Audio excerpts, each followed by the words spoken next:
Hi, my name is Cole Smith, and I'm with Fit to Serve Nutrition. Being successful in the gym starts in your kitchen, and today I'm going to show you some of the things that I do to prepare for my week so I can have all my meals. For carbs, I like to use sweet potatoes. I find that they don't bloat me, they're good, and they're easy to make. So I just take my standard sweet potato, I peel it, and then I cut it up into little slices. Now I cut it up into these little slices because it cooks thoroughly and it tastes good.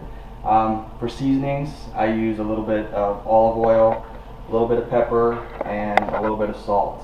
I'll usually cook them at about 400 degrees for about 40 minutes, and then at the end of the 40 minutes, I will just let them sit in the oven until it cools down. So I already have my oven set at 400.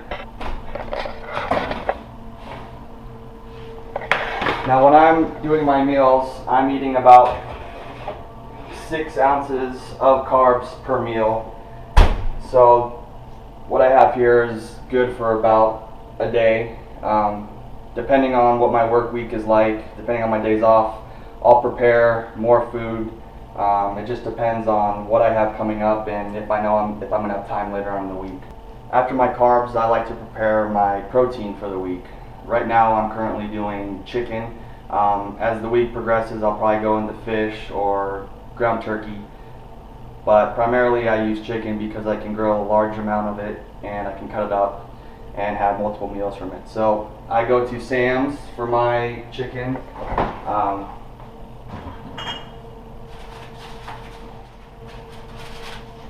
We like to fillet our chicken just because it cooks faster and then it's not all dry on the inside, but we just have our normal chicken that we get.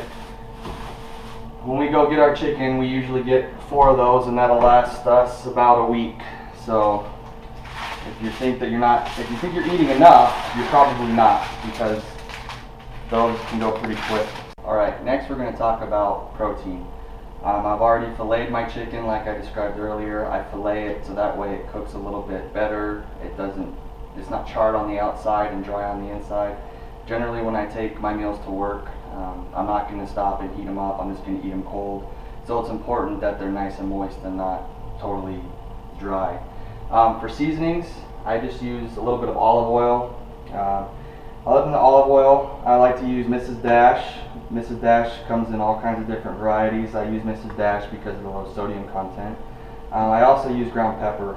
And the benefits to black pepper is it helps with the aid of digestion. So, again, not as much sodium. It gives it some flavor, and then also when you grill it, it kind of burns it, chars it a little bit to give it even more flavor. So I'm going to take you outside now to my grill, and I'm going to show you how I grill. Okay, now that I got my chicken on, I like to keep them on high heat. Since they're filleted, they cook a lot quicker, about 10 to 12 minutes. I usually only flip them once. With my chicken all done now, I go inside and I make it into 4-ounce servings for my meals, which is equivalent to 6 ounces of protein. The reason that I don't cut it prior to cooking it because there wouldn't be room on my grill and I have a bunch of thirds and quarter pieces and then it'd fall through the cracks and then I would never get them back and that would make me sad. So I grill them whole and then I go in and cut them.